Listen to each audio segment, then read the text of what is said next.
avec le dimanche des rameaux, nous entrons de plein pied dans ce que l'Église appelle la Semaine Sainte. Une semaine au cours de laquelle nous célébrerons les événements décisifs de notre foi. Alors, la première lecture qui nous est proposée, tirée du livre du prophète Isaïe, nous montre déjà que la passion du Christ qui sera célébrée dans cette période, la passion de Jésus n'est pas quelque chose de subi, mais quelque chose qu'il a choisi parce que sa vie, personne ne l'arrache, c'est lui qui la donne. Alors tous les verbes sont au présent. Je n'ai pas caché ma face, j'ai présenté mon dos. Voilà, c'est le Christ qui donne sa vie. Écoutons donc cette première lecture. Lecture du livre du prophète Isaïe, chapitre 50, versets 4 à 7. Le Seigneur mon Dieu m'a donné le langage des disciples pour que je puisse, d'une parole, soutenir celui qui est épuisé. Chaque matin, il éveille mon oreille pour qu'en disciple, j'écoute. Le Seigneur mon Dieu m'a ouvert l'oreille et moi, je ne me suis pas révolté, je ne me suis pas dérobé. J'ai présenté mon dos à ceux qui me frappaient et mes joues à ceux qui m'arrachaient la barbe.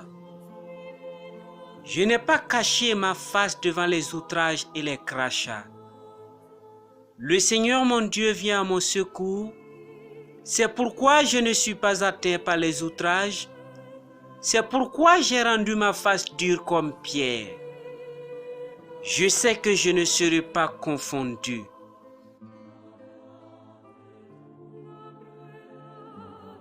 Écoutons à présent le récit de l'entrée de Jésus à Jérusalem, qui n'est pas en soi l'évangile du jour, parce que l'évangile du jour, c'est la passion de Jésus selon saint Matthieu, qui part du chapitre 26, verset 14, jusqu'au chapitre 27, verset 66.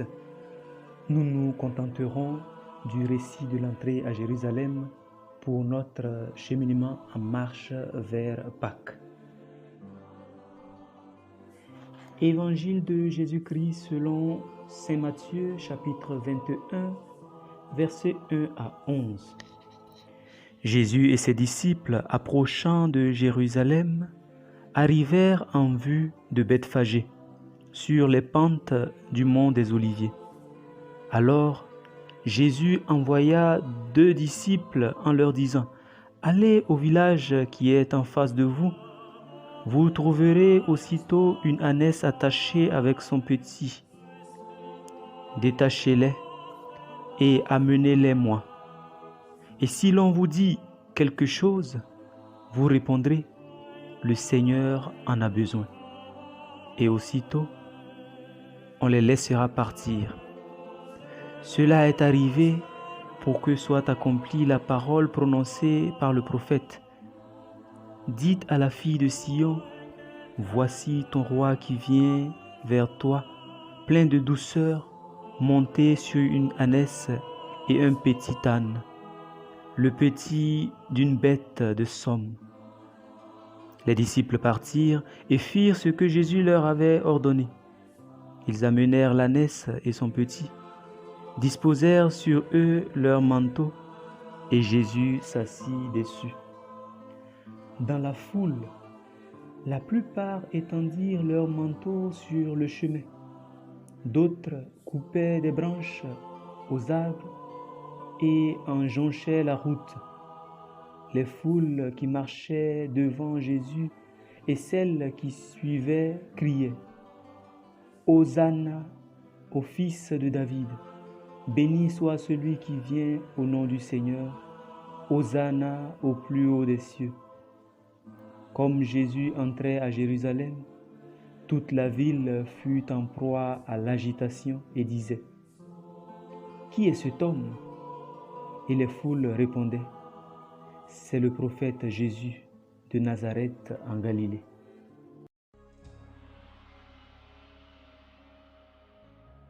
En temps normal, nous serions bien habillés dans les rues de nos quartiers avec nos rameaux en main, en direction de l'église, dans les chants et la fête, pour célébrer l'entrée triomphale de Jésus à Jérusalem.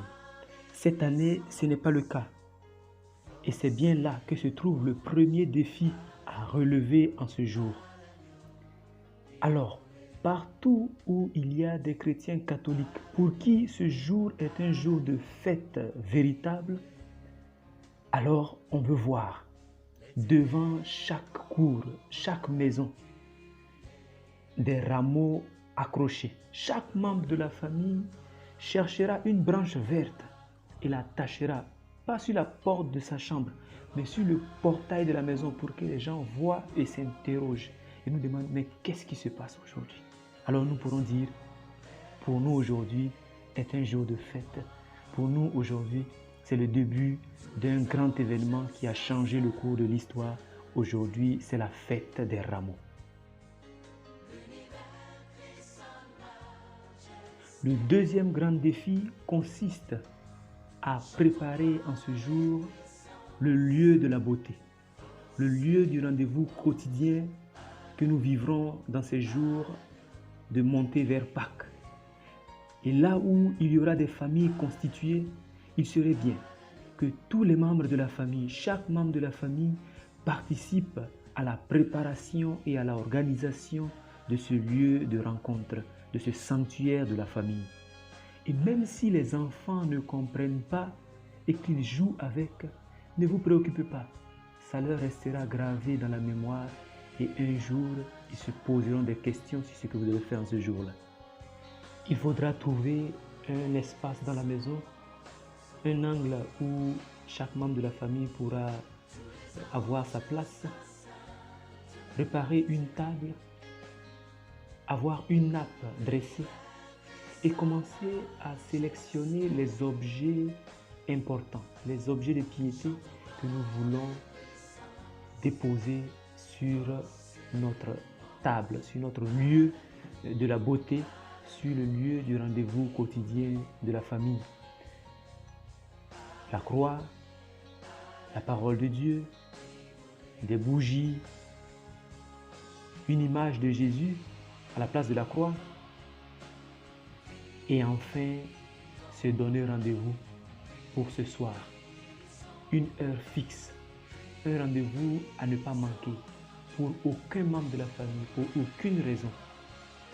Nous sommes appelés à être là pour écouter ensemble la parole de Dieu et d'ici ce soir, nous vous enverrons un schéma que vous pourriez suivre pour vivre ce moment de rencontre avec le Christ autour de sa parole en famille. Et petit à petit, comme ça, nous sommes en train de préparer la résurrection du Christ dans notre maison.